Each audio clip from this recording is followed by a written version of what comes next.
till Elizabeth entered the drawing-room at Netherfield and looked in vain for Mr. Wickham among the cluster of redcoats there assembled. A doubt of his being present had never occurred to her.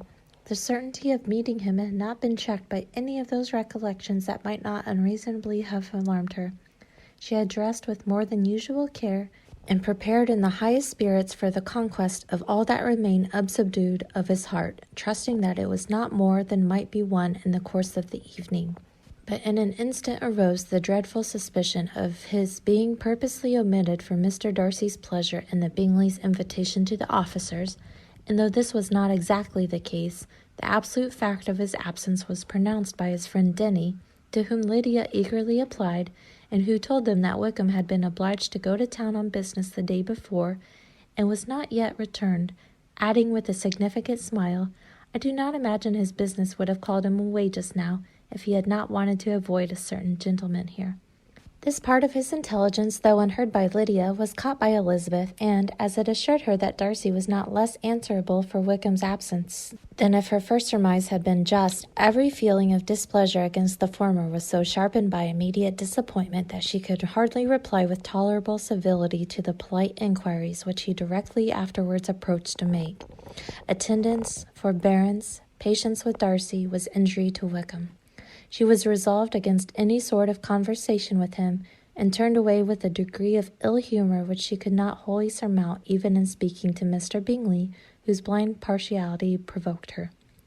But Elizabeth was not formed for ill-humour, and though every prospect of her own was destroyed for the evening, it could not dwell long on her spirits, and having told all her griefs to Charlotte Lucas, whom she had not seen for a week, she was soon able to make a voluntary transition to the oddities of her cousin, and to point him out to her particular notice. The first 2 dances, however, brought a return of distress. They were dances of mortification. Mr. Collins, awkward and solemn, apologizing instead of attending, and often moving wrong without being aware of it, gave her all the shame and misery which a disagreeable partner for a couple of dances can give. The moment of her release from him was ecstasy. She danced next with an officer, and had the refreshment of talking of Wickham, and of hearing that he was universally liked.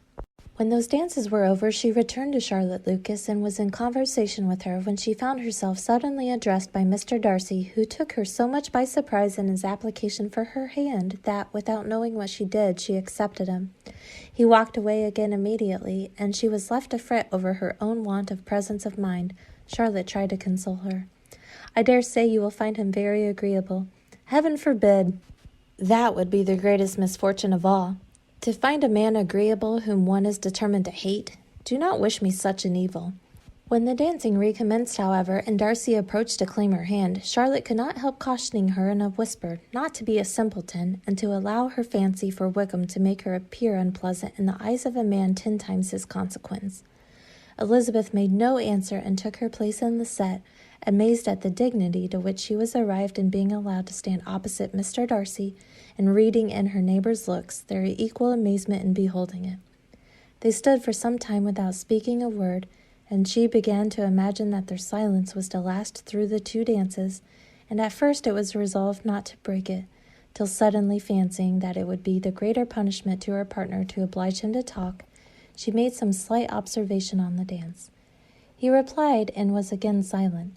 After a pause of some minutes, she addressed him a second time with, "It is your turn to say something now, Mr. Darcy. I talked about the dance, and you ought to make some sort of remark on the size of the room or the number of couples." He smiled, and assured her that whatever she wished him to say should be said. "Very well, that reply will do for the present. Perhaps by and by I may observe that private balls are much pleasanter than public ones, but now we may be silent." "Do you talk by rule, then, while you are dancing?" "Sometimes. One must speak a little, you know. It would look odd to be entirely silent for half an hour together, and yet for the advantage of some, conversation ought to be so arranged as that they may have the trouble of saying as little as possible." "Are you consulting your own feelings in the present case, or do you imagine that you are gratifying mine?" "Both," replied Elizabeth archly, "for I have always seen a great similarity in the turn of our minds. We are each of an unsocial, taciturn disposition, unwilling to speak, unless we expect to say something that will amaze the whole room, and be handed down to posterity with all the eclat of a verb." "This is no very striking resemblance of your own character, I am sure," said he. "How near it may be to mine, I cannot pretend to say. You think it a faithful portrait, undoubtedly. I must not decide on my own performance." He made no answer, and they were again silent till they had gone down the dance, when he asked her if she and her sisters did not very often walk to Meryton. She answered in the affirmative, and, unable to resist the temptation, added, "When you met us there the other day, we had just been forming a new acquaintance." The effect was immediate. A deeper shade of hauteur overspread his features, but he said not a word, and Elizabeth, though blaming herself for her own weakness, could not go on. At length Darcy spoke, and in a constrained manner said, "Mr. Wickham is blessed with such happy manners as may ensure his making friends. Whether he may be equally capable of retaining them is less certain." "He has been so unlucky as to lose your friendship," replied Elizabeth with emphasis, "and in a manner which he is likely to suffer from all his life." Darcy made no answer, and seemed desirous of changing the subject. At that moment Sir William Lucas appeared close to them, meaning to pass through the set to the other side of the room, but on perceiving Mr. Darcy, he stopped with a bow of superior courtesy to compliment him on his dancing and his partner. "I have been most highly gratified indeed, my dear sir. Such very superior dancing is not often seen. It is evident that you belong to the first circles. Allow me to say, however, that your fair partner does not disgrace you, and that I must hope to have this pleasure often repeated, especially when a certain desirable event, my dear Eliza," glancing at her sister in Bingley, "shall take place. What congratulations will then flow in! I appeal to Mr. Darcy, but let me not interrupt you, sir. You will not thank me for detaining you from the bewitching converse of that young lady, whose bright eyes are also upbraiding me." The latter part of this address was scarcely heard by Darcy, but Sir William's allusion to his friend seemed to strike him forcibly, and his eyes were directed with a very serious expression towards Bingley and Jane, who were dancing together. Recovering himself, however, shortly, he turned to his partner and said, "Sir William's interruption has made me forget what we were talking of." "I do not think we were speaking at all. Sir William could not have interrupted two people in the room who had less to say for themselves. We have tried 2 or 3 subjects already without success, and what we are to talk of next I can't imagine. What think you of books?" said he, smiling. "Books! Oh, no, I am sure we never read the same, or not with the same feelings." "I am sorry you think so, but if that be the case there can at least be no want of subject. We may compare our different opinions." "No, I cannot talk of books in a ballroom. My head is always full of something else." "The present always occupies you in such scenes, does it?" said he, with a look of doubt. "Yes, always," she replied, without knowing what she said, for her thoughts had wandered far from the subject, as soon afterwards appeared by her suddenly exclaiming, "I remember hearing you once say, Mr. Darcy, that you hardly ever forgave, that your resentment once created was unappeasable. You are very cautious, I suppose, as to its being created?" "I am," said he, with a firm voice. "And never allow yourself to be blinded by prejudice?" "I hope not." It is particularly incumbent on those who never change their opinion to be secure of judging properly at first. "May I ask to what these questions tend?" "Merely to the illustration of your character," said she, endeavoring to shake off her gravity. "I am trying to make it out." "And what is your success?" She shook her head. "I do not get on at all. I hear such different accounts of you as puzzle me exceedingly." "I can readily believe," answered he gravely, "that reports may vary greatly with respect to me, and I could wish, Miss Bennet, that you were not to sketch my character at the present moment, as there is no reason to fear that the performance would reflect no credit on either. But if I do not take your likeness now, I may never have another opportunity." "I would by no means suspend any pleasure of yours," he coldly replied. He said no more, and they went down the other dance, and parted in silence, and on each side dissatisfied, though not to an equal degree, for in Darcy's breast there was a tolerably powerful feeling towards her, which soon procured her pardon, and directed all his anger against another. They had not long separated when Miss Bingley came towards her, and with an expression of civil disdain accosted her. "So, Miss Eliza, I hear you are quite delighted with George Wickham. Your sister has been talking to me about him, and asking me 1,000 questions, and I find that the young man quite forgot to tell you, among his other communication, that he was the son of old Wickham, the late Mr. Darcy's steward. Let me recommend you, however, as a friend, not to give implicit confidence to all his assertions, for as to Mr. Darcy's using him ill, it is perfectly false. for, on the contrary, he has always been remarkably kind to him, though George Wickham has treated Mr. Darcy in a most infamous manner. I do not know their particulars, but I know very well that Mr. Darcy is not in the least to blame, that he cannot bear to hear George Wickham mentioned, and that though my brother thought that he could not well avoid including him in his invitation to the officers, he was excessively glad to find that he had taken himself out of the way. His coming into the country at all is a most insolent thing indeed, and I wonder how he could presume to do it. I pity you, Miss Eliza, for this discovery of your favourite's guilt, but really, considering his descent, one cannot expect much better. His guilt and his descent appear by your account to be the same, said Elizabeth angrily, for I have heard you accuse him of nothing worse than of being the son of Mr. Darcy's steward, and of that, I can assure you, he informed me himself. I beg your pardon, replied Miss Bingley, turning away with a sneer. Excuse my interference, it was kindly meant. Insolent girl, said Elizabeth to herself, you are much mistaken if you expect to influence me by such a paltry attack as this. I see nothing in it but your own wilful ignorance and the malice of Mr. Darcy. She then sought her eldest sister, who had undertaken to make inquiries on the same subject of Bingley.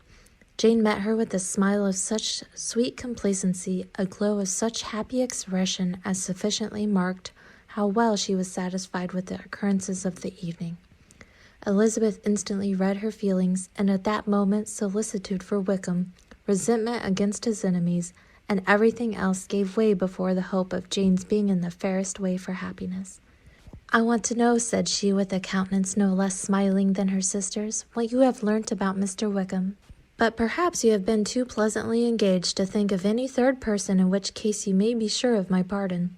No, replied Jane, I have not forgotten him, but I have nothing satisfactory to tell you.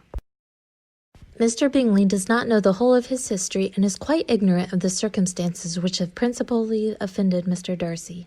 But he will vouch for the good conduct, the probity, and the honour of his friend, and is perfectly convinced that Mr. Wickham has deserved much less attention from Mr. Darcy than he has received, and I am sorry to say this by his account as well as his sister's. Mr. Wickham is by no means a respectable young man. I am afraid that he has been very imprudent and has deserved to lose Mr. Darcy's regard. Mr. Bingley does not know Mr. Wickham himself? No, he never saw him till the other morning at Meryton. This account, then, is what he has received from Mr. Darcy. I am satisfied, but what does he say of the living? He does not exactly recollect the circumstances, though he has heard them from Mr. Darcy more than once, but he believes that it was left to him conditionally only. I have not a doubt of Mr. Bingley's sincerity, said Elizabeth warmly, but you must excuse my not being convinced by assurances only. Mr. Bingley's defence of his friend was a very able one, I dare say, but since he is unacquainted with several parts of the story, and has learnt the rest from that friend himself, I shall venture to still think of both gentlemen as I did before. She then changed the discourse to one more gratifying to each, and on which there could be no difference of sentiment. Elizabeth listened with delight to the happy, though modest hopes which Jane entertained of Mr. Bingley's regard, and said all in her power to heighten her confidence in it. On their being joined by Mr. Bingley himself, Elizabeth withdrew to Miss Lucas, to whose inquiry after the pleasantness of her last partner she had scarcely replied before Mr. Collins came up to them and told her with great exultation that he had just been so fortunate as to make a most important discovery.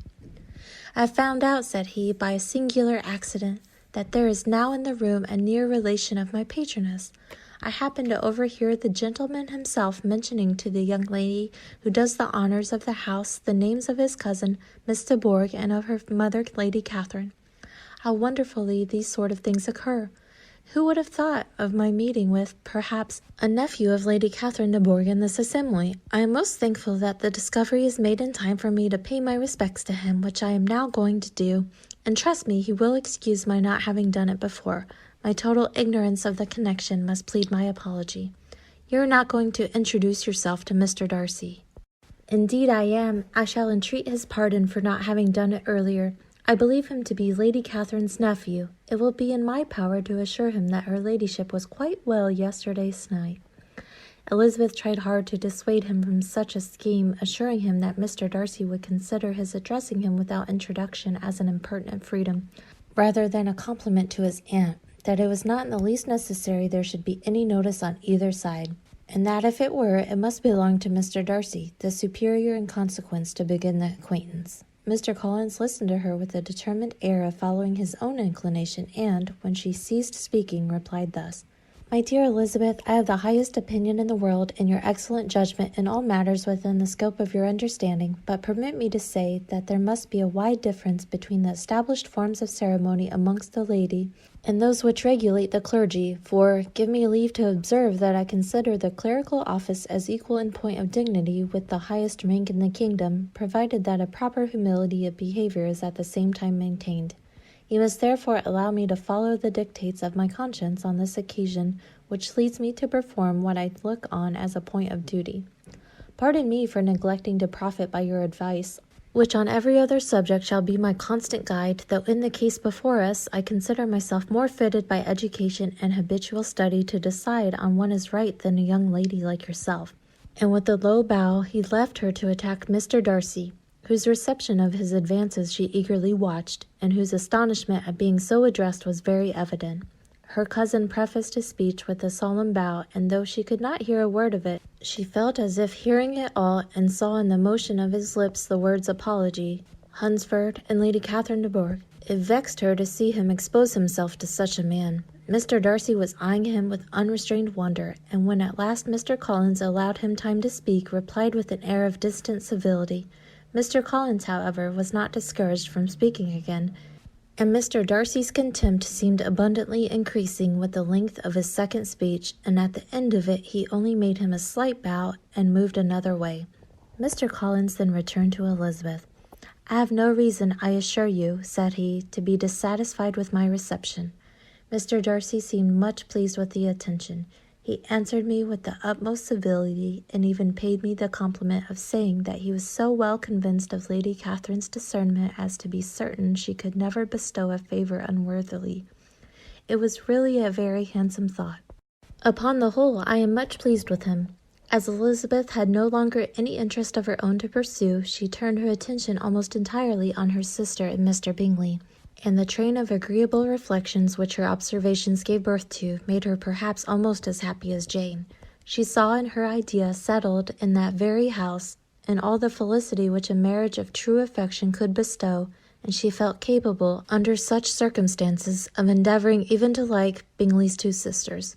Her mother's thoughts she plainly saw were bent the same way, and she determined not to venture near her lest she might hear too much.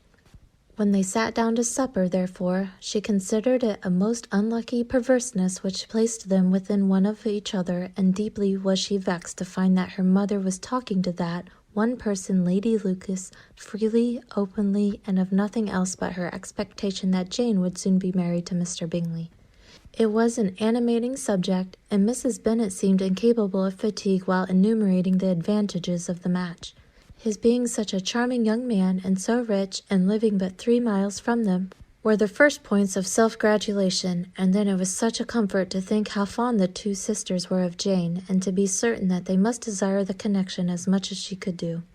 It was, moreover, such a promising thing for her young daughters, as Jane's marrying so greatly must throw them in the way of other rich men, and lastly, it was so pleasant at her time of life to be able to consign her single daughters to the care of their sister, that she might not be obliged to go into company more than she liked.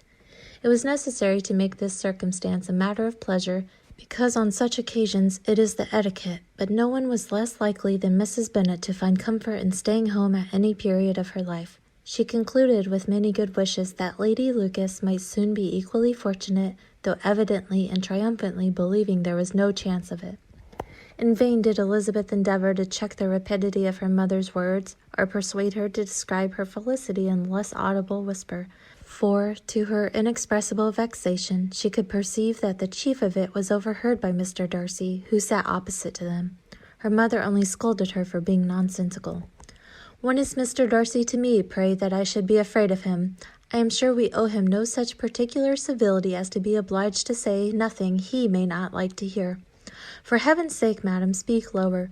What advantage can it be for you to offend Mr. Darcy? You will never recommend yourself to his friend by doing so." Nothing that she could say, however, had any influence. Her mother would talk of her views in the same intelligible tone. Elizabeth blushed and blushed again with shame and vexation. She could not help frequently glancing her eye at Mr. Darcy, though every glance convinced her of what she dreaded, for though he was not always looking at her mother, she was convinced that his attention was invariably fixed by her. The expression of his face changed gradually from indignant contempt to a composed and steady gravity. At length, however, Mrs. Bennet had no more to say, and Lady Lucas, who had been long yawning at the repetition of delights which she saw no likelihood of sharing, was left to the comforts of cold ham and chicken. Elizabeth now began to revive, but not long was the interval of tranquillity, for when supper was over, singing was talked of, and she had the mortification of seeing Mary, after very little entreaty, preparing to oblige the company. By many significant looks and silent entreaties did she endeavor to prevent such a proof of complaisance, but in vain. Mary would not understand them.